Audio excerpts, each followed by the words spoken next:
Hello, everyone, and welcome to Couple of Fern Florida Native Plant Society, where our perennial mission is the conservation, preservation, and restoration of native plants and native plant communities. I'm very excited to have Brandon here with us, native Floridian himself, and a gatorhead too, as we can tell. So he'll be talking a little bit about mosses found in Florida, as well as a focus area of mosses that are found in Central Florida. So let me get through our announcements. May is an important time for us. We are having some of our board members being reelected, as well as new board members being elected into the fold. So as you probably know, this video will be available on YouTube. It's a Monday night. Sometimes most people are either working or cooking, so no worries. You can always subscribe to our channel. It is Couple of Fern, so just go to youtube.com/Couple of Fern, and you can revisit this presentation at your convenience. And I'd like to dedicate tonight's program to Dr. David Hall, who recently passed away. And you can read more about him in the latest issue, the May 2021 issue of the Sable Miner. David Hall was a author of numerous books, the latest one being Wildflowers of Florida and the Southeast, which was actually categorized based on flower color. So even though the cover looked pretty simplistic, inside was a very detailed breakdown based on flower color, which was pretty cool and set his book apart from many others. He was a forensic botanist as well, so he had his own private consulting business. And he wrote several publications, as you can see here. This one is Forensic Botany, a practical guide with Jason Bird, whom he has collaborated more than once. Thank you so much for all the memories, and you will be missed. Yeah, we're definitely missing out on some monumental figures in the native plant world. But Brandon and others are here to kind of fill in those footsteps. So we're looking forward to the next generation as well. A couple of Fern members, please report your volunteer hours on a monthly basis. I will go ahead and email you guys every month with the link. That way you guys are aware. You can lump all your hours together. Plant sales, if you come out to a meeting or some sort of activity, gardening work days, etc., all qualify towards your hours. So please report them on a monthly basis. And our May board elections are coming up. So we have Barbara Whittier, who is renewing. She is the vice president of events, just a wonderful person, resourceful. She has raised thousands upon thousands of dollars for the Youth Eco Camp, which is a Seminole Natural Lands program for kids 7 through 12. And our scholarship actually sponsors a child for Eco Camp for a week. Jen Banaskowicz from Altamont Springs is slated to be our secretary.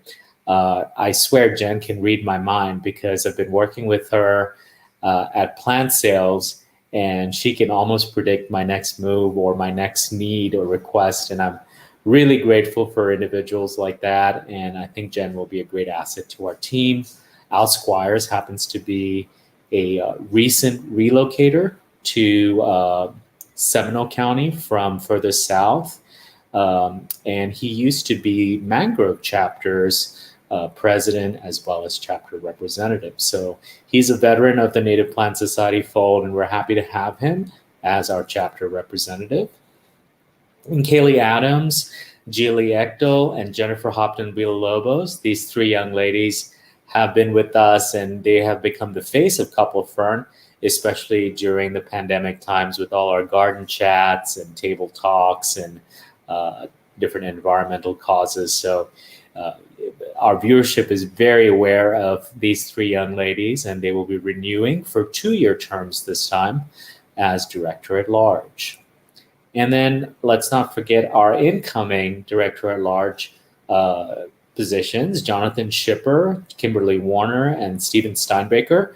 They are slated to join the fold for 1 year and then see if they want to expand and try another role and grow from there.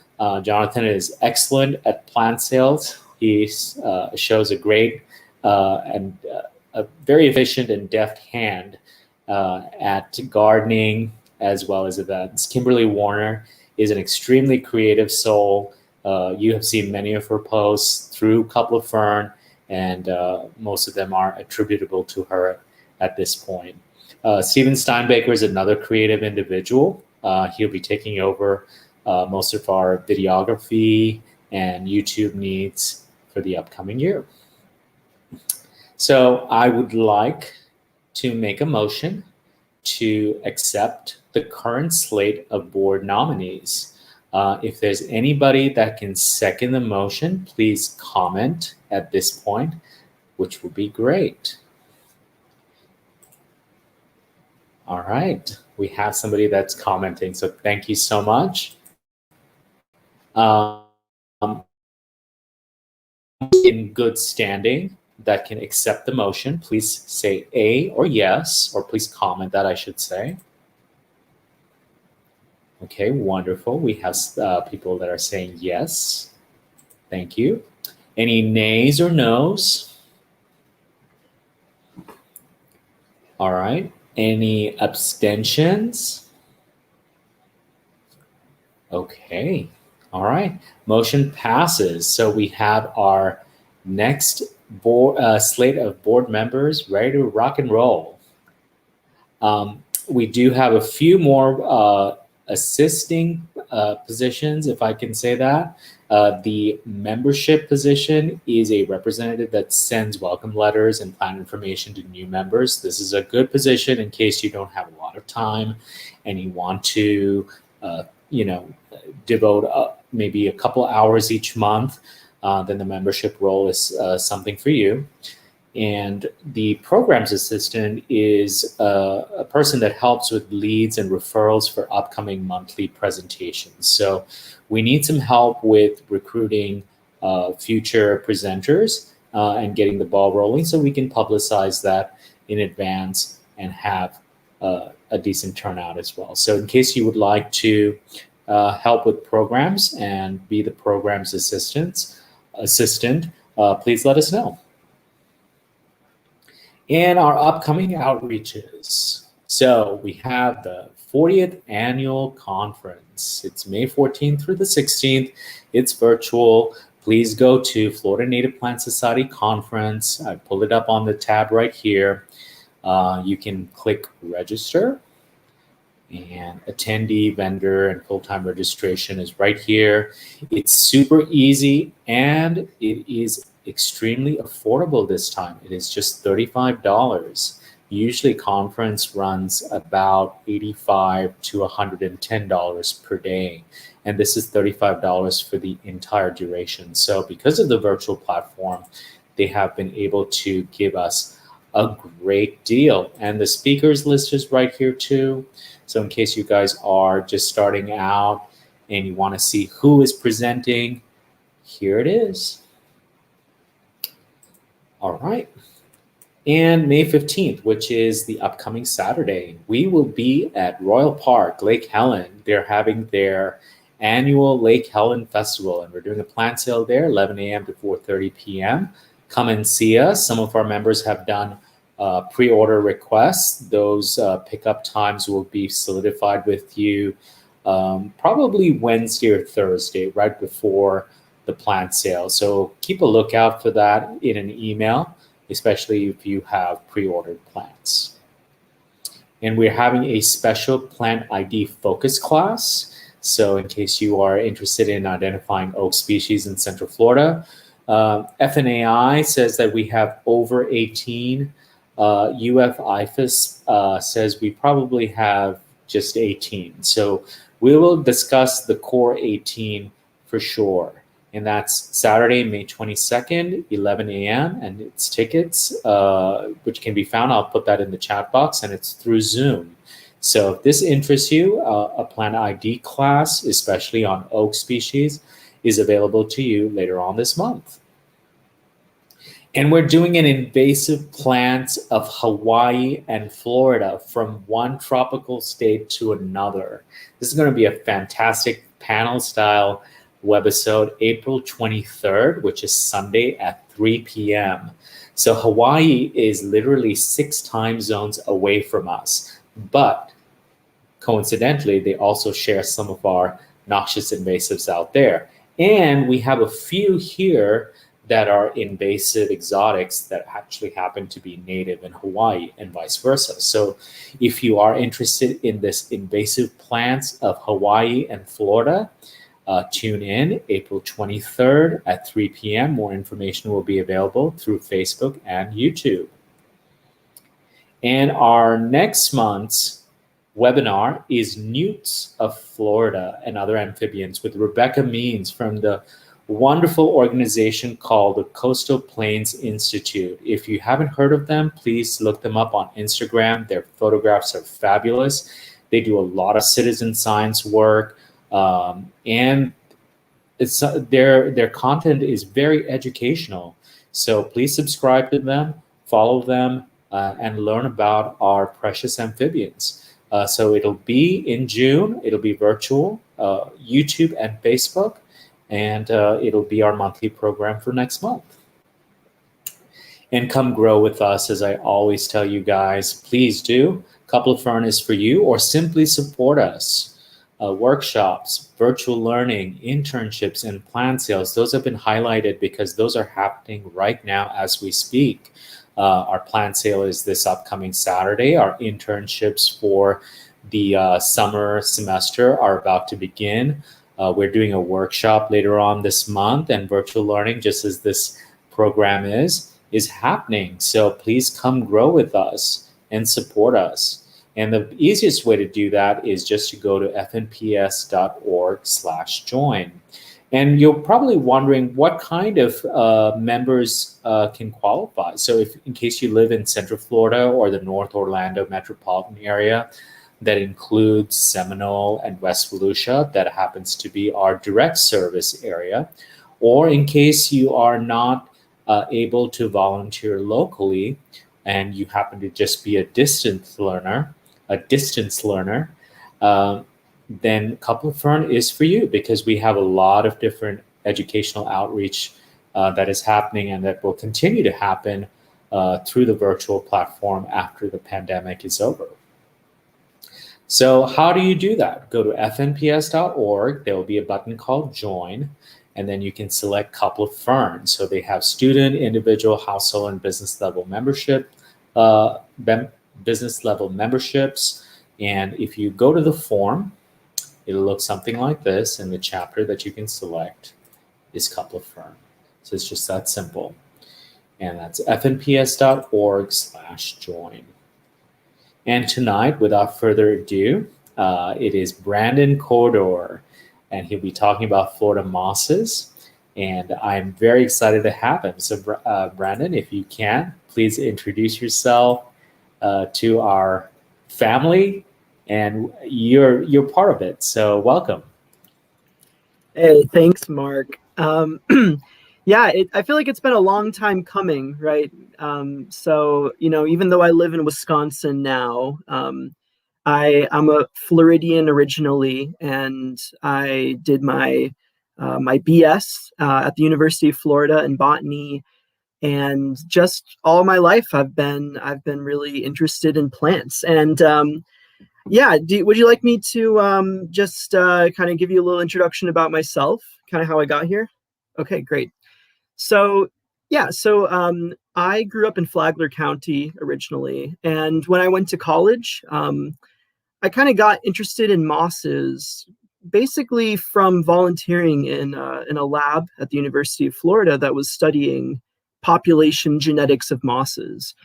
And that was really my first experience with botany, and started me on this journey of mosses, even though now I actually study orchids instead. But yeah, so I'm really excited to talk to you a little bit about some of the things that I've learned, and just looking forward to the day that I get to meet everybody, in person. So yeah, thank you. Absolutely, we're looking forward. you're just a stone's throw away in Alachua County if you ever visit us again. So Yeah, exactly. And my this parents goes- actually live in Volusia County. So even better. All right, so Brandon, if you can pull up your presentation, I can get that squared away for you.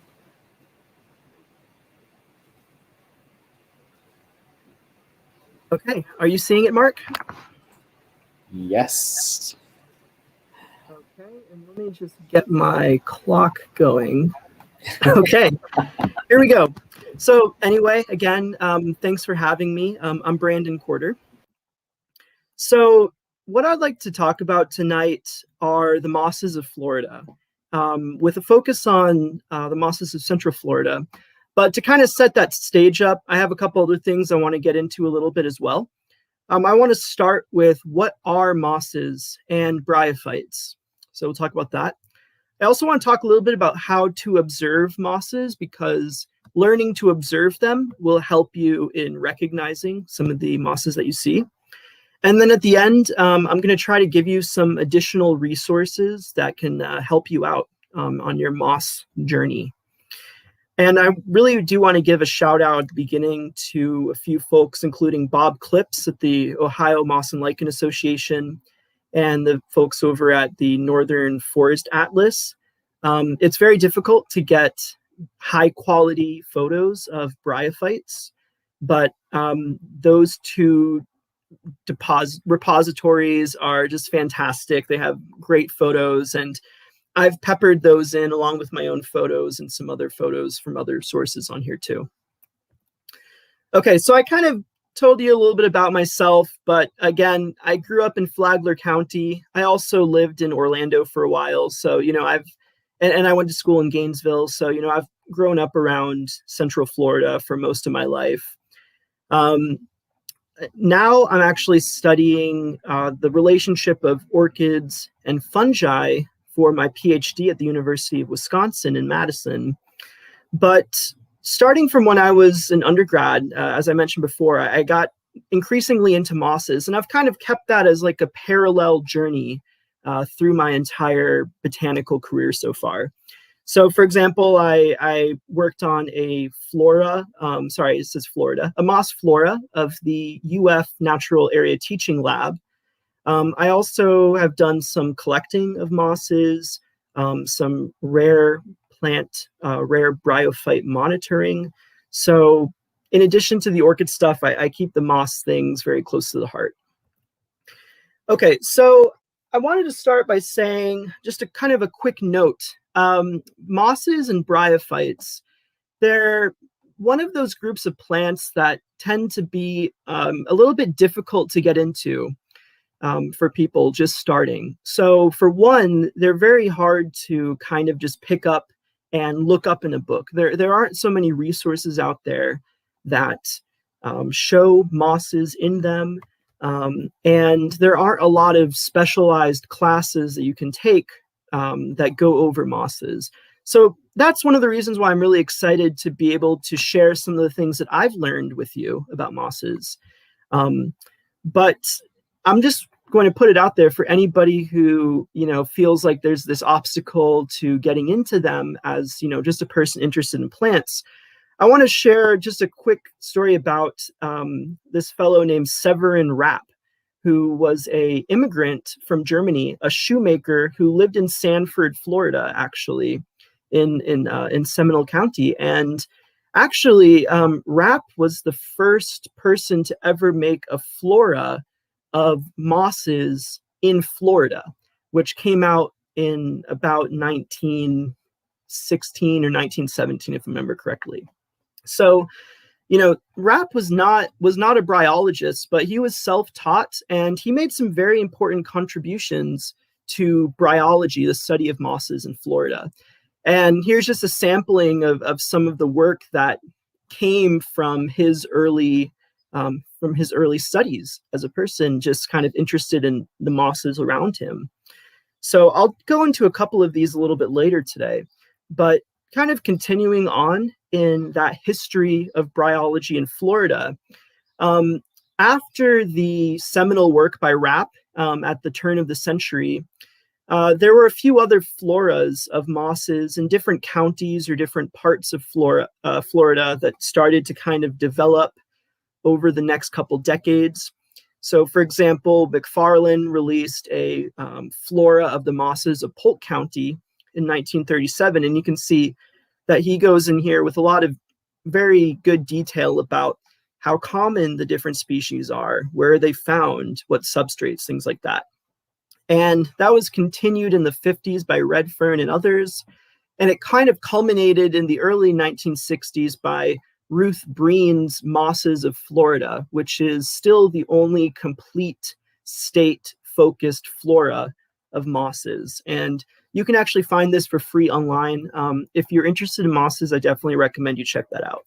So that's just a little bit about some of the history of bryology in Florida, but it's still going on. So Scott Zona and others still do a lot of really great work. There was a new moss that was recently not described as new, but found for the first time in Florida. I'll talk about that a little bit later. There's been some interesting work in comparing the floras of some of the tropical hammocks in South Florida to the historical records. So a lot of interesting work in the bryological field is still going on. Okay, so let's get into it. Let's start with what are bryophytes. And here's one of those fantastic photos from the Northern Forest Atlas folks. Okay, so bryophytes are non-flowering, non-vascular plants. So that means that they have no flowers and they don't have xylem or phloem types of vessels inside of their tissues. So they have to transport water in different ways. That typically keeps them very small in size, depending on the habitat. So you never really will find mosses that are, extremely, over like 10, 20 centimeters tall in the tropics, right? But most mosses we know are much smaller than that. The bryophytes include three main groups, which are the mosses, the liverworts, and the hornworts, and I'll show those in a moment. And although we do usually think of mosses as being, or other bryophytes as being organisms that live on very wet places, actually they're found on all sorts of habitats in all continents of the Earth. So I believe that there's over 100 species of moss that are found in Antarctica, for example. On the right side, I just showed a few photos of some of the earliest plant fossils, which are spores that are kind of similar in shape to bryophyte spores. So here are those three big groups again, mosses, liverworts, and hornworts. You can see that the liverworts and the hornworts are typically more of what we'd call phalloid. So they kind of look a little bit more like a ribbon or a little bit less defined into leaves and things like that. There are some leafy liverworts, but typically the bryophytes that you see that are leafy are the mosses. And to put that in the context of the evolution of plants as a whole, we can see that the bryophytes, the horns, liverworts, and the mosses, they diverged from the rest of the land plants, over 470 million years ago. Okay, so as a grad student here at Wisconsin, I TA, I'm a teaching assistant for an intro botany class. And in that class, we always teach about the life cycle of the plants. And I think that actually the life cycle of the plants is one of the more complicated features of plants. So I don't want to get into it too much because that's not the focus of this talk. But I do want to just touch on a couple important things about this, which are relevant to the bryophytes. So all plants have a life cycle that's called an alternation of generations, where you have these two different types of individual plants, essentially, that look very different, and they have different kind of genetic makeups. They have different jobs, too. So you have one individual of the plant, or one generation of the plant, that's responsible for producing the gametes, like the eggs and the sperm. And then another that's responsible for producing the spores. We call these the gametophyte and the sporophyte. One of the main features of the bryophytes, which it kind of takes a little bit of explaining to get to this point, but the bryophytes are gametophyte dominant, or the part of their life cycle that is kind of the green part that we see on the ground or growing somewhere. That is a plant that is producing gametes. And actually, this is kind of the reverse of what we see with all the other land plants. Most of what we see are the sporophyte generations of the plant. So again, this is kind of a complicated thing that I don't want to get into too much, but in the case of the mosses and the other bryophytes, you'll often see on this kind of plant or two plants together that there are these very different looking sections of it. And this relates to what I was just talking about with how that life cycle is kind of unique. So again, all the bryophytes have a dominant gametophyte phase. So I kind of highlighted that on here. What you see that's mostly green, that's the part that's responsible for producing the gametes. And then you may see another structure that's on top of it. That's actually another individual plant that's growing out of the mother plant, I guess you could consider. That's considered to be the sporophyte. That's where the spores are produced. So they have a really weird life cycle. If you're interested in that a little bit more, maybe at the end you can toss me a question about it. But very unique thing, very interesting, and we'll talk about that a little bit later. Okay, so now to focus on mosses specifically. A lot of people don't really realize this, but the mosses are actually one of the most diverse divisions of plants out there. There's over 12,000 species of mosses in the entire world.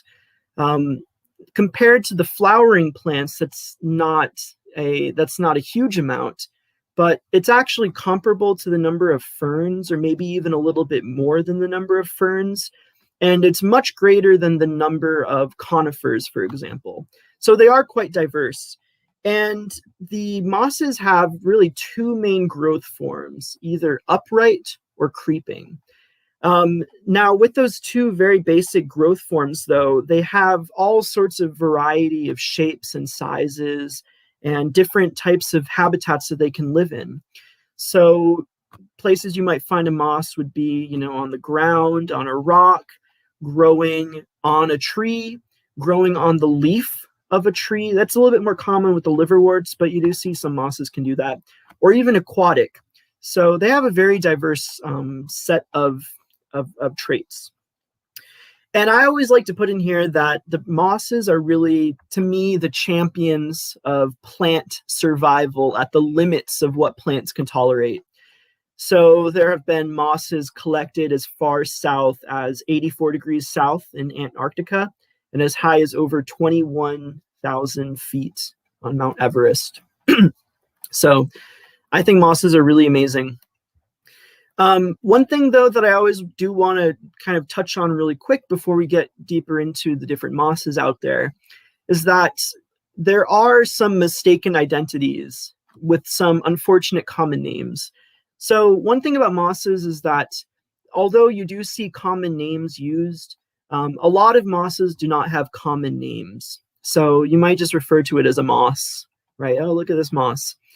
But it does kind of clash with some of the common names of other types of organisms that are not mosses.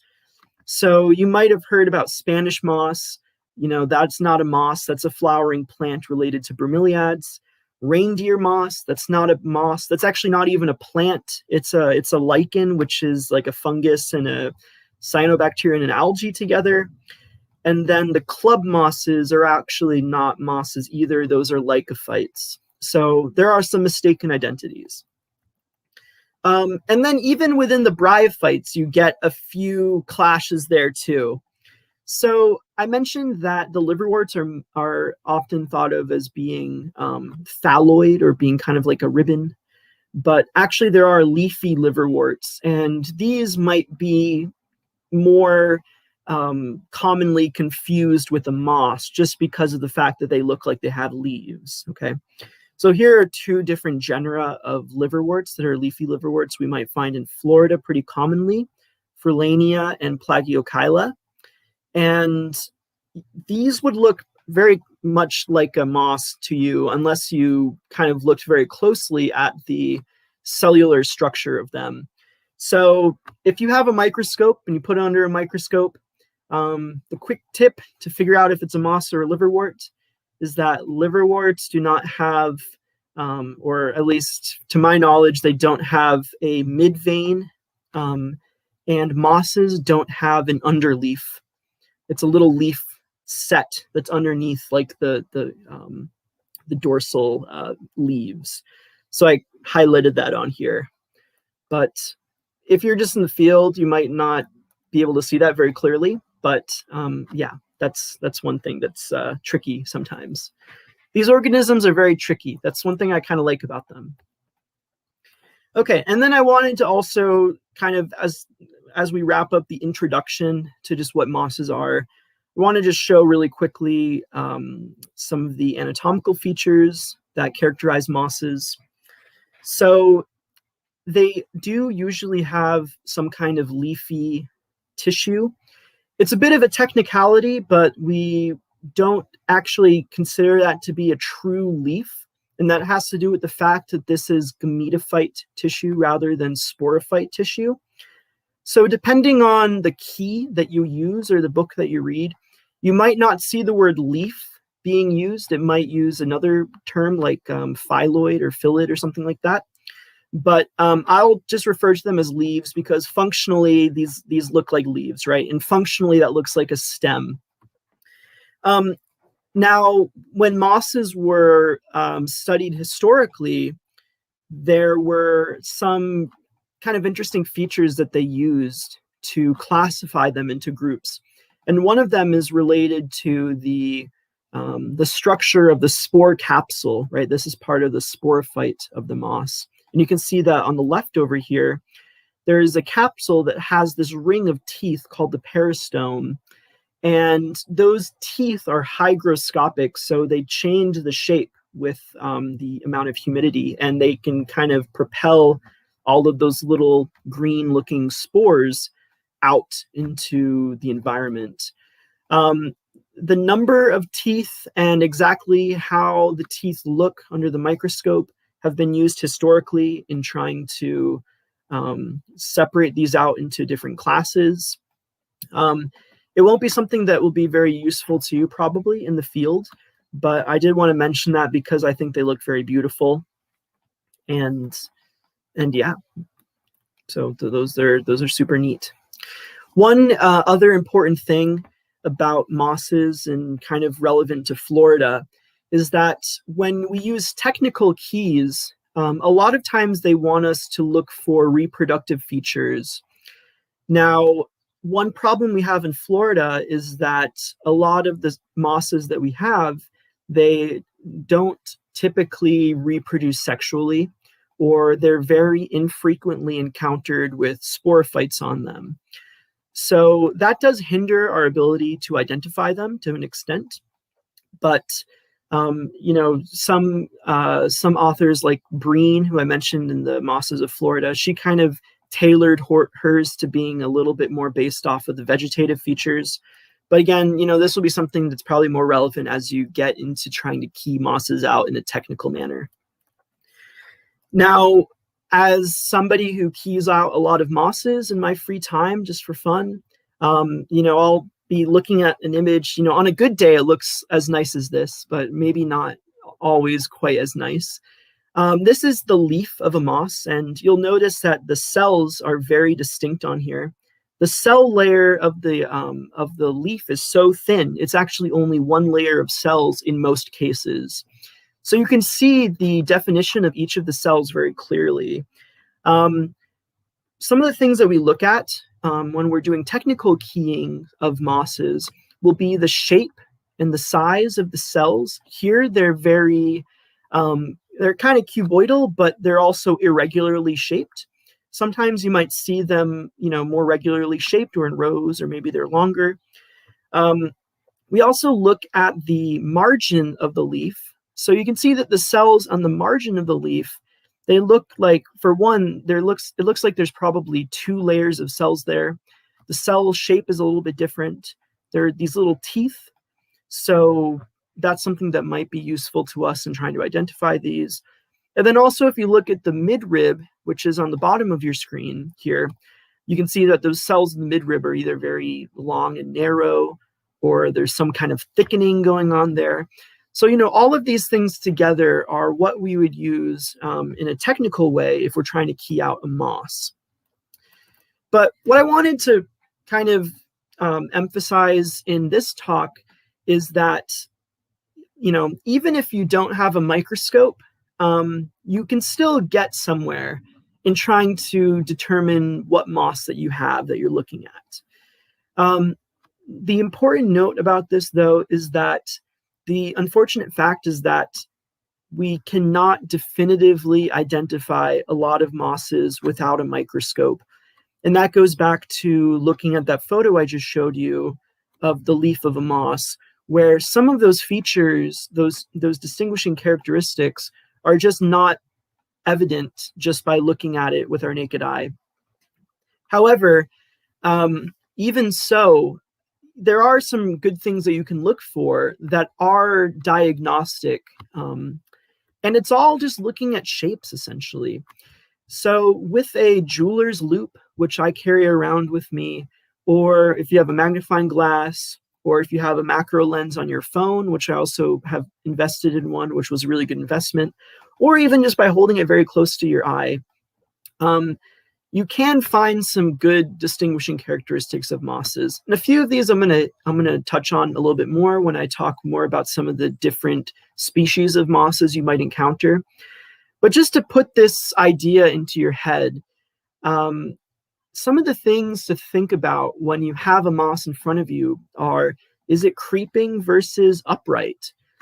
Is it a very large moss, relatively speaking, or is it minuscule, tiny, tiny, tiny? You can learn a lot by looking at the shape of the leaves. Some mosses have very long and narrow leaves. Some of them have very short and squat leaves. Whether it has a midrib or not. If it has a capsule, if the sporophyte capsule is present, whether the capsule is nodding or whether it's held erect, if it's cylindrical or if it's pear-shaped. There's a lot of good characteristics that you can look for, even without a microscope, but just know that it might not be enough, even so. But just the fact that you're looking at it, that's important enough, right?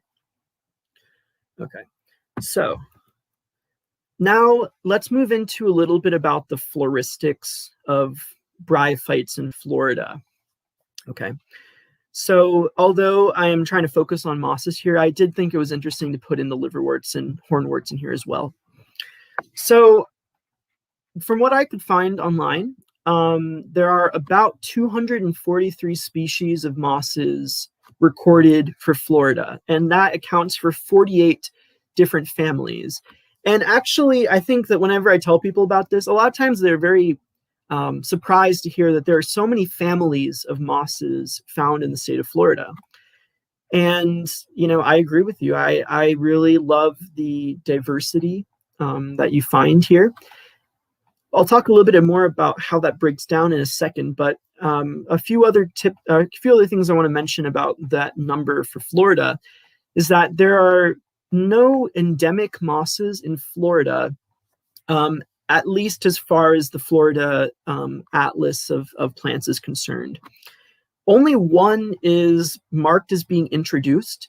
Now, in a moment, I'll argue that maybe that might be a hard thing to determine for mosses because of their specific lifestyle and some other traits about them. But, as it stands right now, 242 are considered to be native. For the liverworts, there's 160 species across 23 families, and 6 of them are considered to be endemic to Florida, found nowhere else except for Florida, and then 6 species of hornworts across 2 families. So for comparison with vascular plants, so that includes the lycophytes, the ferns, and the flowering plants and the conifers, Weekly's recent flora lists over 3,000 native vascular plants in Florida. Now, a couple of things about this are interesting to me. So the 243, it sounds like a lot, but in my experience, it seems like it might actually be a little bit less than I was expecting. And I think there's a couple of reasons why that might be. So for comparison, Jeff Rhodes compiled, one of my colleagues here at Wisconsin, compiled an atlas of the Wisconsin bryophytes, and that includes 412 species of moss alone. So, knowing Jeff, he did his due diligence in finding the synonymy, so a lot of times there were species that were given one name, and then actually it turns out that it was best considered to be something that already existed. So it's a little bit difficult sometimes with the mosses to figure out the kind of that historical taxonomy or the synonymy of them. But there is the possibility that some of the mosses that were historically considered to be separate species might have been lumped together based off of somebody's opinion or something in the last couple of decades. It remains to be seen whether those are best treated as different species or the same.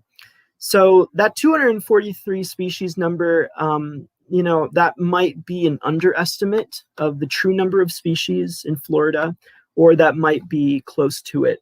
Just as a note, Ruth Breen, in her 1963 book, she listed 245 species in Florida, and the taxonomy has changed a lot since then. So maybe we are kind of settling in on that about 250 number.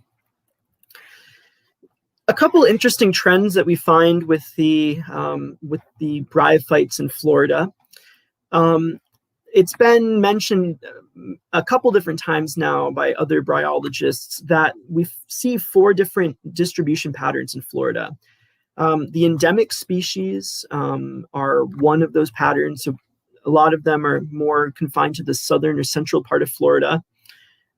However, there's probably a lot still yet to be done there. A lot of those liverworts haven't been collected in the last 2 decades or 3 decades. So whether they still are here or not, that's an open question maybe. As you might expect from the vascular plant flora, we have a lot of bryophytes here with tropical affinities. So bryophytes that are typically found more in the Caribbean or Central America, Northern South America. And on the other hand, we also have mosses that make it down here that are more northern species that reach their southern limit in Florida. So I'll show you an example of that in a moment. But then we have to remember that mosses, they get around essentially. So mosses, the spore of a moss is very small, and that spore grows into a new moss plant when it lands on a conducive substrate. So if those spores can get into the wind, they can travel very far distances. And the mosses that are the most, I don't know if I would say like virile mosses, essentially, they have cosmopolitan distributions that basically give any other plant a run for their money in terms of their range. So we do also get a lot of those mosses here that are just found all over the world. Here are 4 examples of those. Ceratodon purpureus is actually the moss that I was working on when I was an undergrad. But 2 others on here that you'll absolutely find in Florida: Funaria hygrometrica on the upper right, and Bryum argentum. Those are 2 very common weedy mosses. You can see that, these make it all over the world, right? Antarctica, Europe, Africa, Asia, islands.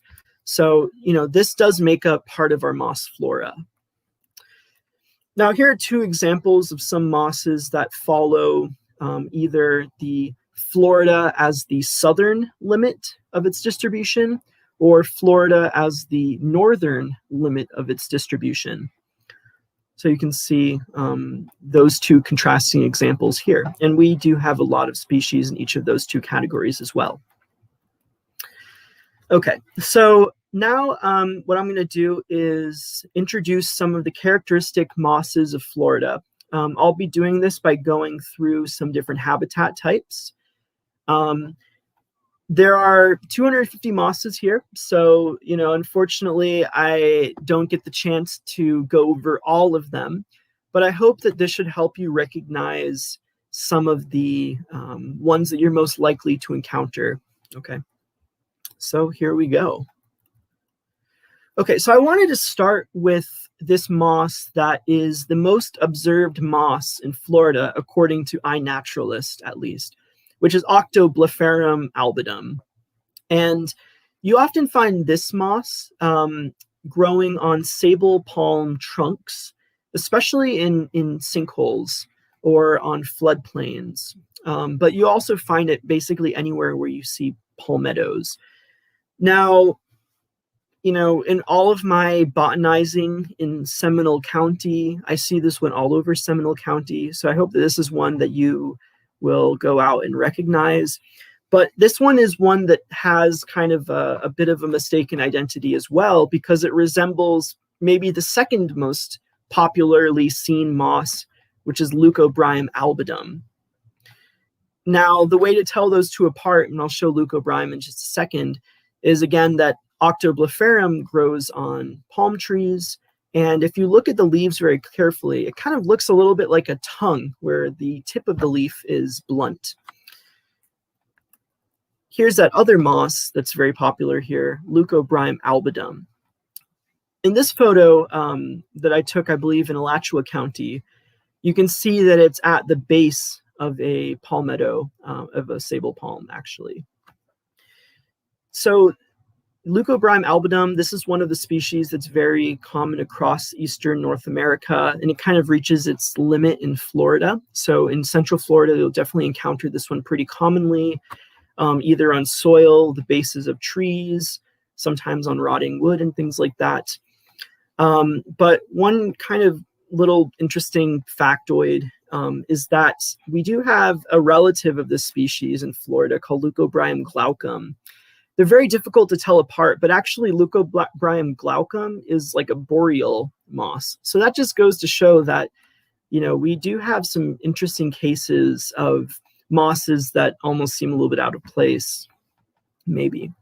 So yeah, Leucobryum, this is definitely one that you will want to recognize.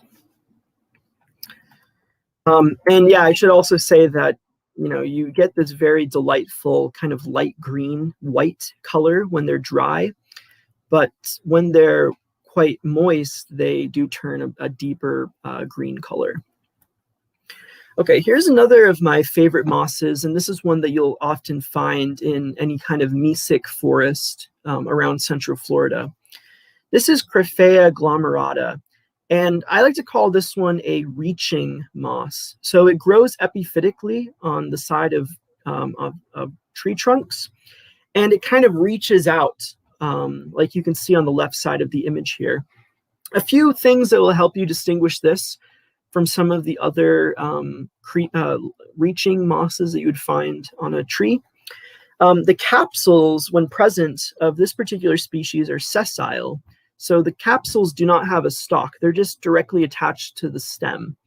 And if you look kind of where my ring finger is on the left image on the screen right now, you might be able to see those capsules attached right onto the stem there. When it's dry, the leaves are very closely attached to the stem, and it kind of fluffs out a little bit when it gets wet. And you can see those features on the picture that's on the right a little bit more. This one you'll definitely find in Central Florida, but it gets replaced by other related species once you get to South Florida, like Cryphea nervosa. Okay, another one that's one of my favorite mosses is Pyrobryum spiniforme. And I'm trying to remember if this one actually has a common name or not. Yeah, most of these don't have a common name, unfortunately. This is a large moss that has a very feathery appearance, and you find it sometimes at the bottom of soil, at the bottom of ravines in wet places. But I've also found it in Alachua County, just in random mesic forests. There's a lot of interesting stories you can look into about the makeup of the moss flora of Florida in terms of where the families reach their limits, what families do we have. This is a member of a family that is very uncommon in the United States, and we really only get it in central Florida, Hawaii, and a couple small sections of Louisiana, Mississippi, and Alabama near the coast. So this is definitely one of the more special mosses that we have, Purobrium spiniforme. Okay, so one of the most common things that I'll see whenever people are asking me to identify a moss that they find will be these mosses that I call the creeping glossy species. And they get that name because they are very, they creep along. They don't really reach out above their substrate. They're very flat and they have a glossy, shiny appearance. Now, that particular set of features is very common in several groups of mosses, and unfortunately, it's very difficult to identify them without getting more closer look with a microscope or something. But some of the things I'll remind you are just, if you come across one of these, just take a note of, does it have a midrib or not? What is the leaf shape? You'll find that the leaf shape on these is a little bit different depending on the species. Also, the branching can be a little bit different. So here's one of the most common mosses that you'll find in central Florida in wet forests. This is Isopterygium tenarum, which is in the family Hypnaceae, which is a family of just so many of these beautiful creeping glossy mosses. A few others that are lookalikes with this that are very difficult to distinguish are Entodon seductrix and Somatophyllum adnatum. So if you find one of these, good luck, but they are very cool. One that's a little bit more, one that's a little bit easier to try to identify is Thuidium delicaculum, and this one has the common name of fern moss. It's one of the most common mosses that we have in the eastern U.S., and you can find it on a variety of different substrates. Soil, on rotting logs. Sometimes it's growing directly on limestone. You know, if you're in some of the karst areas of central Florida. Some of the defining characteristics of this moss are the dull appearance of it. So as opposed to those glossy mosses that we just saw, this one's very dull, and that's the result of these bumps that are on the leaf that kind of reflect the light off of them. And it also has tripinnate branching. So there's one branch, then there's a secondary branch, and then there's even a smaller tertiary branch, which you might be able to make out in this very, very clear photo by the Northern Forest Atlas. So Thuidium delicaculum, this is another one that you'll very commonly encounter. Okay, so leaving the mosses that you find in the forest, essentially, I wanted to touch on some of the mosses that you find commonly in disturbed places or on pavement, on sidewalks and things like that. These are two that I mentioned a little bit earlier when I was talking about the mosses with a cosmopolitan distribution. And a lot of those do tend to be weedy species that grow in, areas that you might not find a lot of other native plants growing in. So Bryum argentum, the name argentum means silvery. You might also hear this called silvery moss. And it does have a very kind of like a silvery luster to it a little bit as a result of the leaves having a clear tip to them. Funaria hygrometrica is another one that's really cool. You often find this one growing on areas that have either been burnt. So, if you're out west, and I mean like the western United States, you might find forests that are just full of Funaria after wildfire. But I also see it in Florida in different, sand hills and things like that that are burned. I remember finding this one Funaria hygrometrica. I used to find it all the time in Flagler County in areas that had been recently burned a few months ago. One really good feature for Funaria are that the capsules are like a pear-shaped, so they're piriform, we would say, and they kind of tangle together in this really intricate way. So check out those capsules of Funaria. That's a really good one. Okay, going a little bit more in depth on this very interesting moss called Physidens. Physidens is a moss it's a moss genus that you'll find either in disturbed places or waste places like the previous two mosses, but you also find this as a true aquatic species, or you might find it growing in swamps on cypress knees and things like that. So this genus is found all around Florida, and it's a very distinctive genus. What's distinctive about this one particularly is that it has an interesting combination of features where the leaves are often kind of held up, or it's erect. Sometimes it's not as erect, but you might find it like that. And the leaves are kind of held together flat. We would say that the leaves are, the leaves are essentially like kind of flat, like together, essentially, making just like, something that looks very narrow in cross section. This is one of the hardest to identify down to species. And it also actually happens to be one of the most diverse genera of mosses we have in Florida, with 19 species. So this is one where you might be able to recognize this moss as being Physidens, but what particular species would be very difficult. It does have another interesting feature if you look at it under a microscope, which is something called a vaginate lamina. It just means that one of the leaves has a little pocket or another little leaf that's kind of below one of the lobes of it, and it makes it look like there's 3 leaves in cross section, which is really interesting. So yeah, Physidens is one that's a good one to keep an eye out for, pretty much no matter where you are. Okay, so moving into mosses of the flatwoods, sandhills, scrubs, and other bare substrate, soil, sand, things like that. A lot of people, as I was mentioning before, they tend to think of mosses as not really growing that much on dry places because of their requirement of needing water, since they don't have roots and they don't have a way to transport water very easily. But actually, mosses, being the survivors that they are, you can absolutely find them growing on very well-drained sandy places. So here are 2 that I really like. On the left is Dicranum condensatum, and then on the in the middle over here is a Campylopus species, which actually is one of the species that might not be native here. This is one that gets around to all over the world. So kind of interesting about both of these is that they have very long, narrow leaves. Dicranum condensatum will grow directly on sand, and actually Ruth Breen considers this to be an indicator species for sandy soils. It's a little bit more fluffy if you touch it. It's not quite as stiff. It feels very soft. It's a nice one to touch. For Dicranum, on the other hand, Campylopus, you can tell it apart because it's very stiff. It's bristly.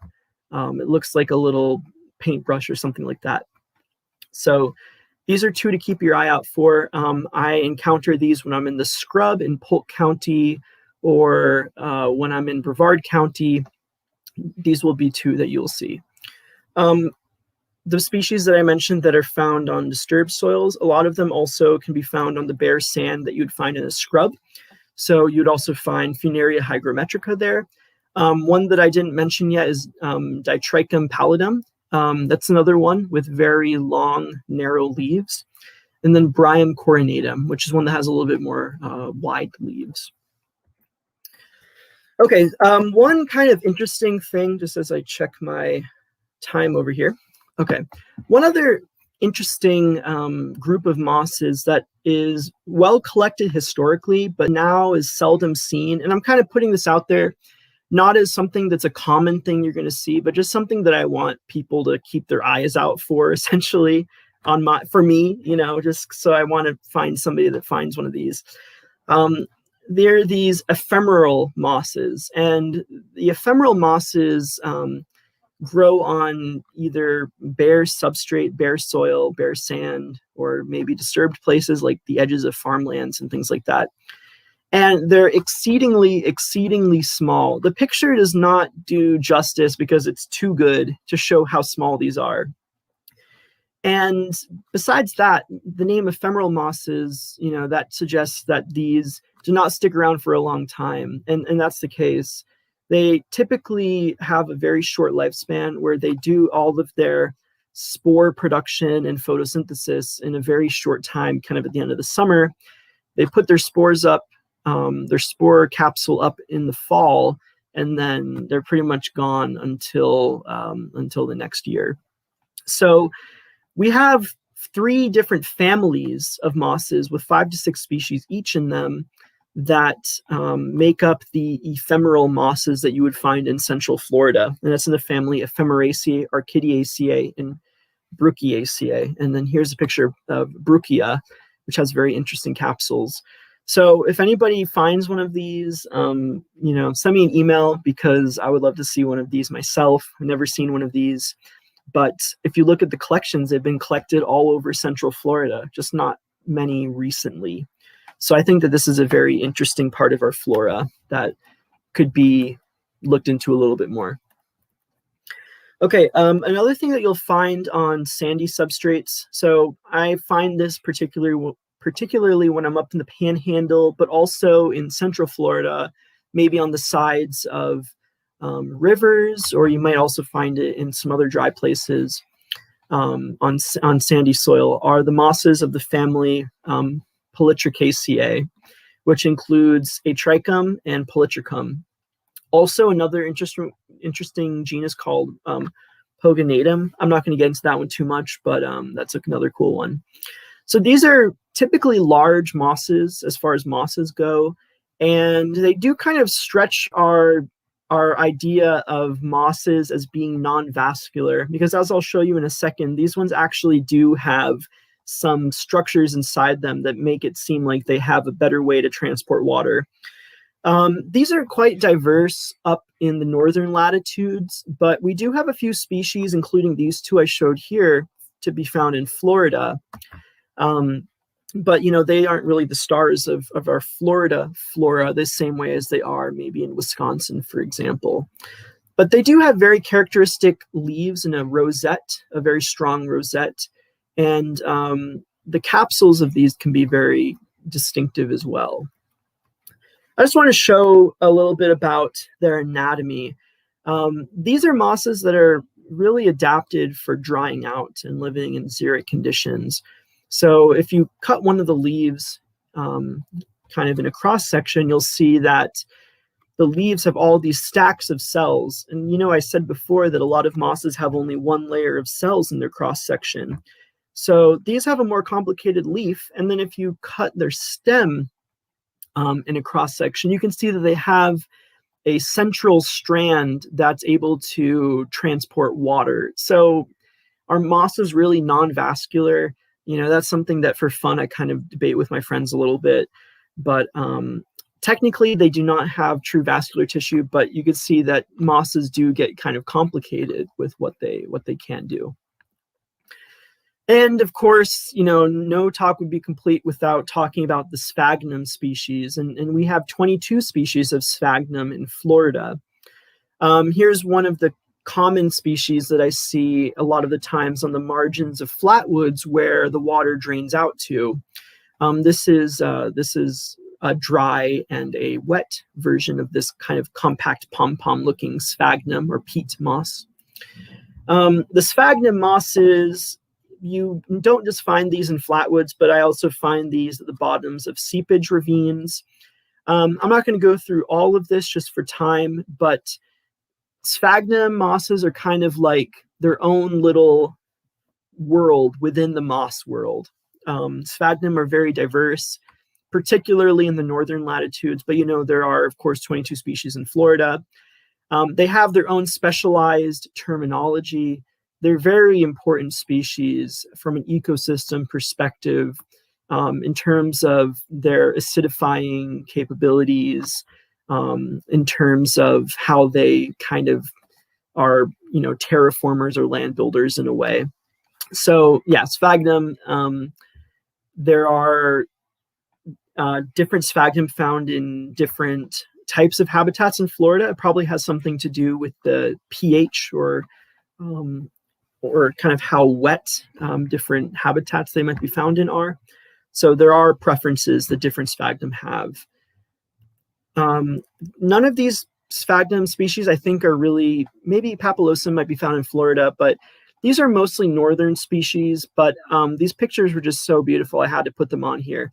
You can really tell that up close, there's so much intricacy and diversity in the shape of the leaves and how the branches are held and things like that. So yeah, sphagnum, this is one that you should take a closer look at if you come across any of these. Now, for the last part of this, I wanted to just go over a couple other interesting mosses that may not be necessarily common or anything, but that I think kind of complete the picture a little bit more of the diversity of mosses in Florida.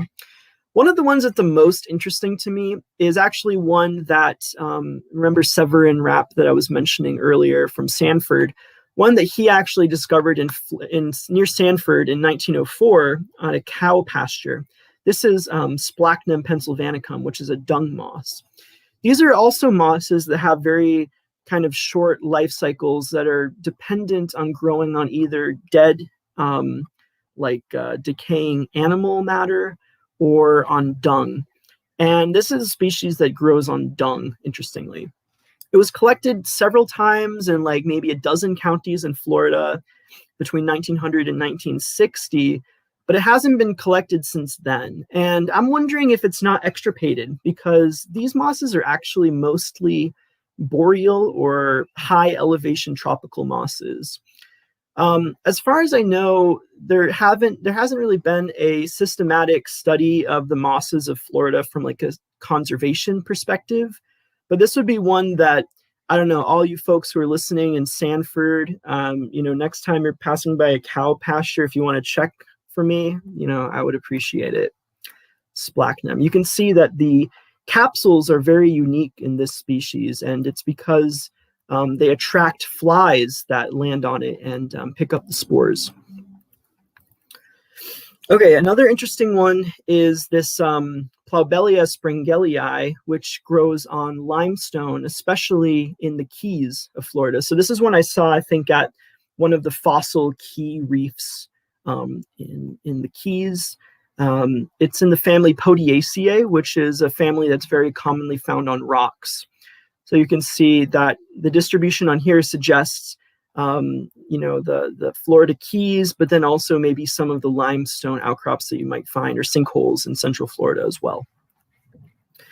Here was that moss that I mentioned at the beginning that was recently discovered in Florida. It's called Erpodium domingensi. And this was discovered by Scott Zona on the trunk of phoenix palms on some various different plants at FIU University, or FIU, Florida International University, and I think Berry University. So it's very interesting. This is a new species for our flora in 2012. But the question is whether it came here naturally or whether it came in on the plants that were being planted. The particular palm trees that this was growing on, they actually are not farmed in Florida, but they're actually farmed in California. So the question is, could it have come in from California? According to the Florida Plant Atlas, they consider it to be introduced, but we don't really have a way of knowing for sure, because this does also grow in the Caribbean. A couple other interesting things. We have a couple of mosses here that, from my perspective now living in Wisconsin, these are some of the most common mosses in Wisconsin, but in Florida, they're like exceedingly, exceedingly rare. Two of those are in the family Grimiaceae and Hedvigiaceae, and these are mosses that grow on boulders, on rocks, especially on granite, but also on sandstone and things like that.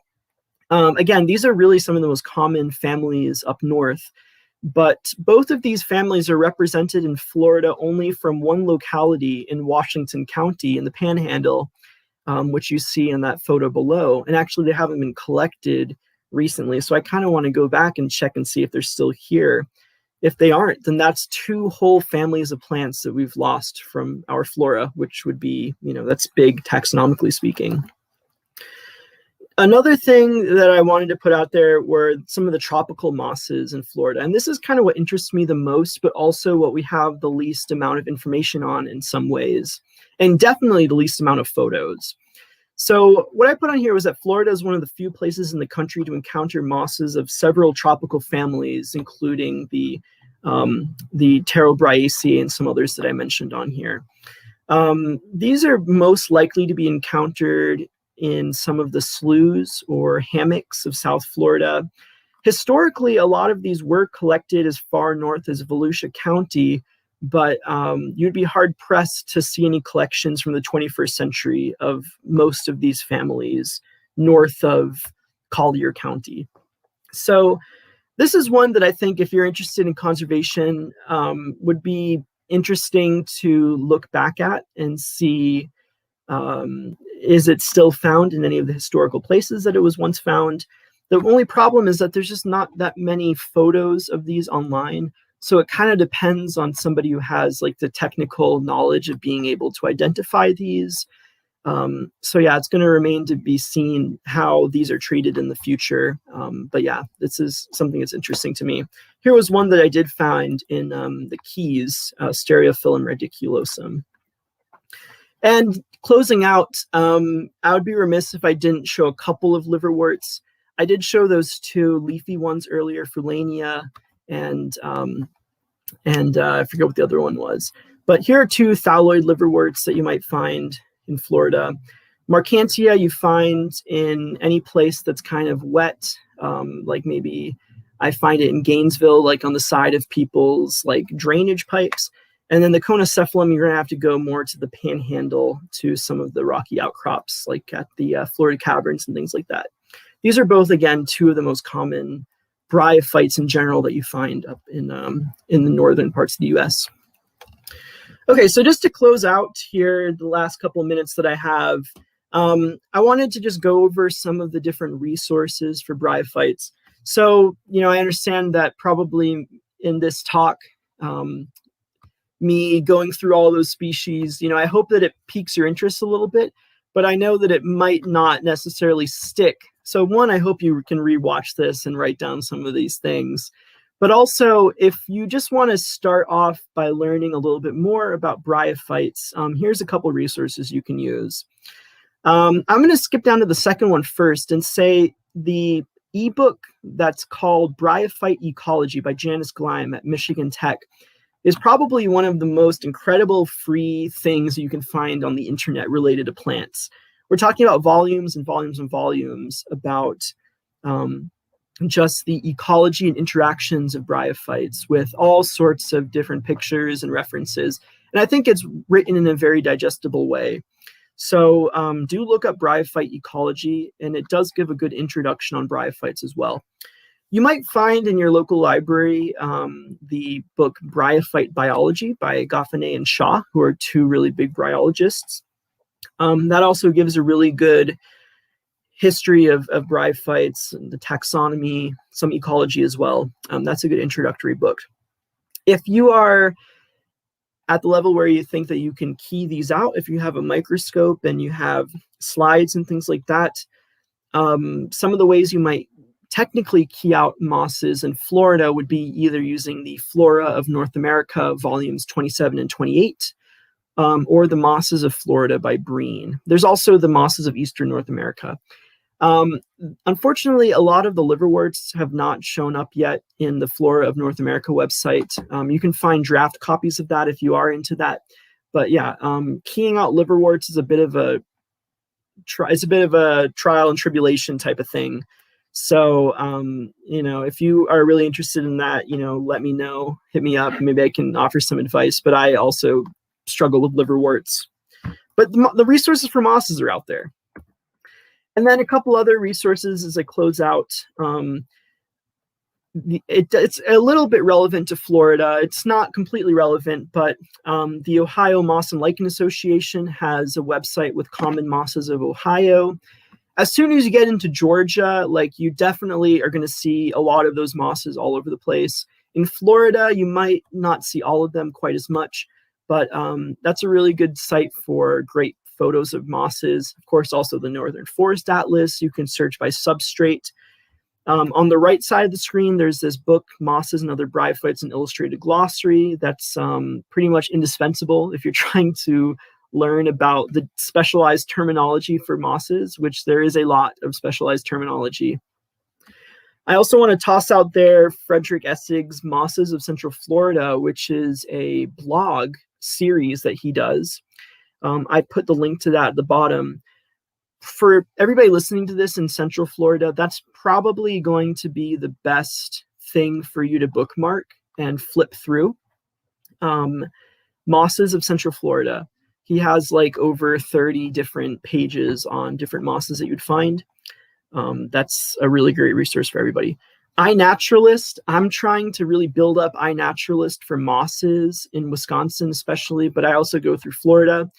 The only problem with iNaturalist is that it doesn't really do a good job of detecting the moss that you're seeing or the bryophyte you're seeing. Just the AI hasn't gotten that sophisticated yet. And it is very dependent on how clear the photo is, right? Like, as I mentioned earlier, you can't always get it just by the photo. But iNaturalist is a great community. I use it so much. Everybody should get an iNaturalist. Throw your mosses up on there and see what happens. Maybe I'll go check through them. And just social media. I'm on social media. Florida Flora and Ecosystematics, give a shout out to them. Everything that Couplet Fern does, other Florida native plant societies. Just lots of great folks on social media who are willing to help out. Last thing I was going to put on here is just some of the field guides you might buy. These have some overlap with Florida. It's not going to be perfect overlap with Florida, but they are very cheap and you can find them online for very cheap. So the one on the left, especially by Pope, that's one that I'd recommend everybody gets because it has nice big pictures of different mosses and hornworts and liverworts. If you do want to find that Mosses of Florida, you can get a copy of it. It's also available for free on the University of Florida Digital Archives. So that's also out there for you.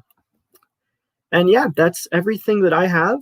So if you want to email me more questions, that's my email address. It's really great to talk to you, and I'm looking forward to any questions. Yeah, guys, in case you have any questions, please, this is a good time. Our members are already chiming in. So Stephen, hey, Stephen, he writes, do you have a microscope recommendation? I do. And if you let me just lean over really quick and see if I can't reach this out. I actually have this right near me. So this is my AmScope compound microscope. And I bought this from the AmScope website for like $140 maybe. And that's actually a very cheap price for a really sturdy microscope that has done me great. I mean, all of those microscope pictures are mostly on that. So I have this. And you know what? I'm even going to put one other one out there, which I don't know if I'm going to be able to reach this one over. I won't be able to reach it over, but I also have an AmScope stereo microscope, which, you know, just gives you a lower magnification. That's also around $100. Those two I use, and I think that they're both great. So I would put that one as my recommendation. Yeah, that's amazing. Nicole had actually asked a question that I had, and I'm just going to post it here, but I think Nicole says that her question has been answered. But the literature recommendations, so you had the free ones, and one of them was Janice Glimes. I wanted to know where you can get that ebook. Do you just type it in on a standard Google search, or is there a particular spot that you can find her work? Right. So, so for both Breen's Mosses of Florida and Janice Glimes Bryophyte Ecology, both of those are hosted by the university websites. So you can just search it up on Google and you would find a link that will open up to Michigan Technological University, which is where her university is. Yeah. Same thing for Breen. It goes to the Florida Digital Archives. So yeah. Awesome. Awesome. Folks, if you have questions, now is a good time. I have made a list, so I'm just going to interrogate Brandon now. Yeah, that's great. And look, here I do have a copy of Breen's Mosses of Florida too, Awesome. which I think that this is actually from Maitland Public Library originally. I didn't steal it. They put it online for sale. That's There you go. awesome. That's awesome. Our Florida boy here Yeah. discussing mosses with us. What a treat. Um, I wanted to ask you about Funaria hydrometrica specifically. You said that it's a very common moss that is found, especially in disturbed areas, uh, probably around homes, etc. The spore phase, which is very indicative of this species, I've never seen that. Is there a particular time of the year that they prefer to go into the sporophyte stage? Yeah. So it's interesting.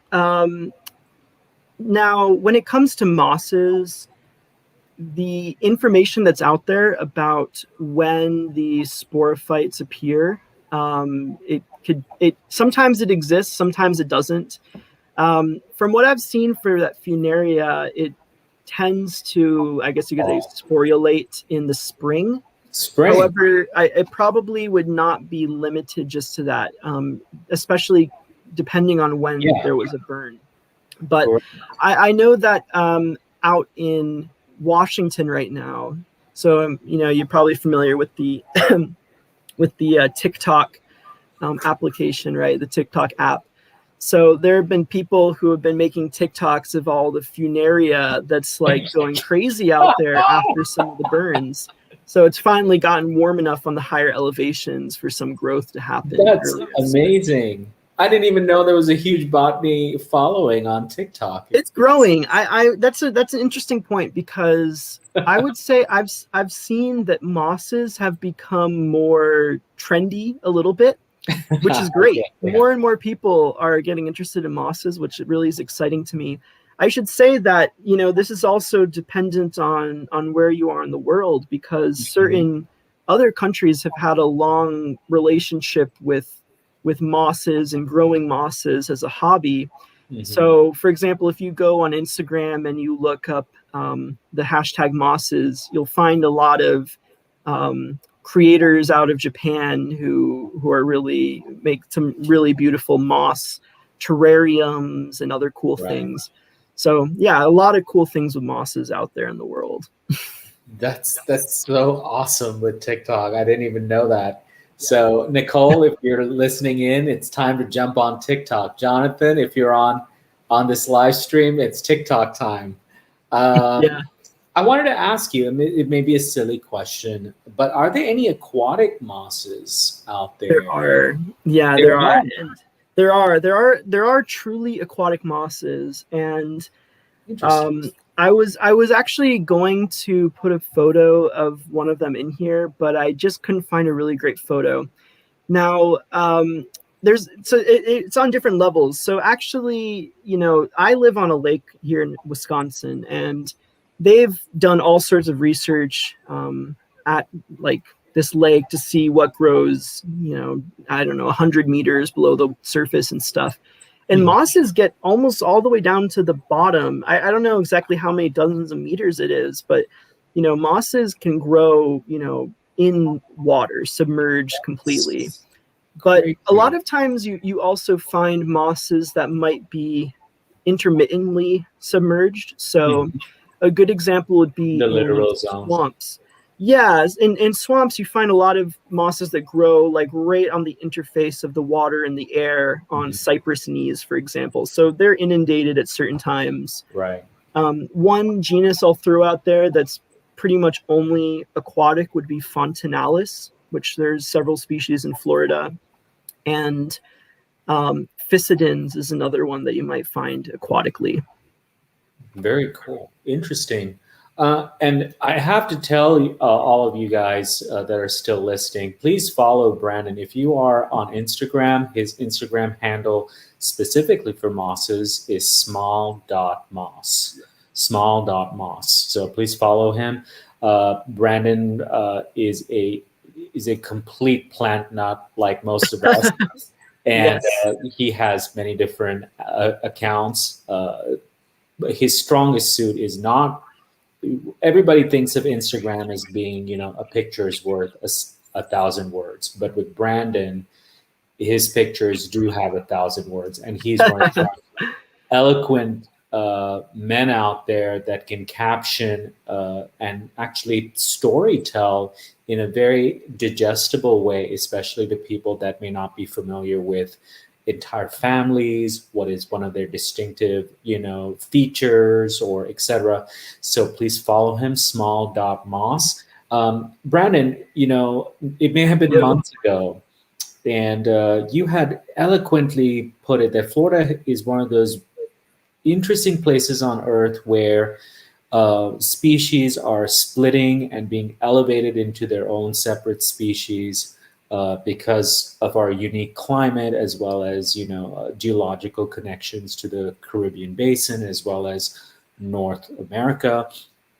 Now with mosses, because their spores are so lightweight and they get up into the stratosphere, and they can travel. They have a cosmopolitan distribution across the globe. What are your thoughts on splitting mosses that are found in Florida? Is that a right train of thought there? Specifically for mosses, can they be elevated into their own species if somebody had the time to take a look at them? So a couple interesting things about that. One thing I'll start off by saying is that one of the early Florida bryologists that I didn't mention was J.K. Small, who, of course, is one of the prominent botanists of any type for Florida. And J.K. Small recognized many varieties or species, in South Florida of vascular plants that, now looking back at the molecular evidence we're finding, did warrant species status, in other words. So it is kind of interesting that he started out in Florida as a bryologist, in fact. So yeah, my thoughts about it, I would say that one thing that you need to have a speciation event would be reproductive isolation. And we do end up seeing that could happen in the Floridian landscape. So a lot of the mosses here, we don't necessarily know why 100% of the time, but a lot of them, they don't actually reproduce sexually very often. So they tend to be kind of isolated. Now, the only problem with that is that they are therefore reproducing asexually, and they're cloning themselves. So you would assume that, that's not shaking up their genetics as much, right? But if they are isolated for long enough, and maybe if they do end up, having the ability to sexually reproduce, even, maybe ever so often, maybe there is enough isolation over time that they would be recognized. Now, the reason why a lot of them were recognized as different species historically, sometimes it's based off of like a pretty glaring feature, like maybe the cells are twice as large or something. And that's just found in all of the Floridian specimens. But a lot of times it's something that's very, very minor. And in that case, it's difficult to just use the morphology alone. There's just not a lot of impetus, or not a lot of interest in revisiting that molecularly. But it would be interesting, if that ever happens. They're doing that all the time with vascular plants, right? They are. So it would be interesting to see. You have to get the material first, though, right? I know. And sometimes I always wince at, should I kill this plant? Really? Should Yeah. I? Oh, man. Stephen writes, we here in Couple of Fern, we promote, there's a huge craze about potted plants and indoor plants and succulents and this and that. And we're like, well, why don't you try native plants indoors? Why don't you try bringing them indoors? And if you ever get bored of them, you don't have to feel bad about releasing them back into the wild. So Stephen writes, do you know of any moss? Do you recommend any moss species that would do well indoors? Yeah. So one of the difficulties with moss gardening. And I should have put on here that there is actually a really good book on moss gardening by, oh my gosh, her name on Facebook is Mawson Annie. And she has a book on moss gardening. You can buy it at the bookstore for, like $20 or something. That will go into better detail than I can go into about that. Cool. But the issue with it is, where do you find a source for mosses ethical?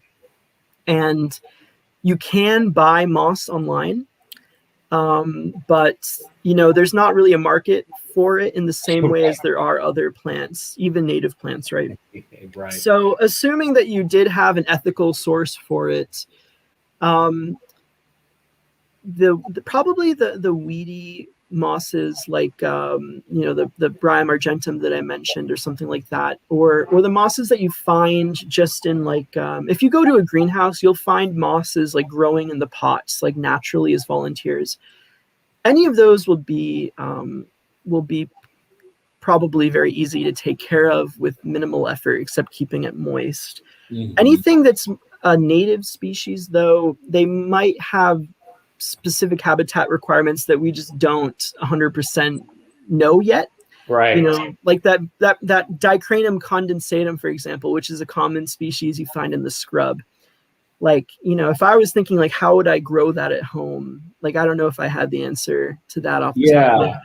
It would be interesting, though, to think about that more deeply, though. Mm-hmm. I would suggest, though, that you look up that book by Mawson Annie.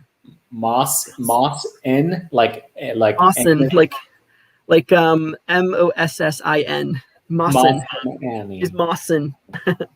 Gotcha. Yeah, that's one. And Stephen writes, are there any common mosses that are for scrub landscapes? So we talked about sandhill.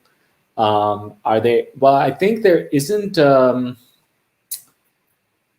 Selaginella. That is a lichen, right?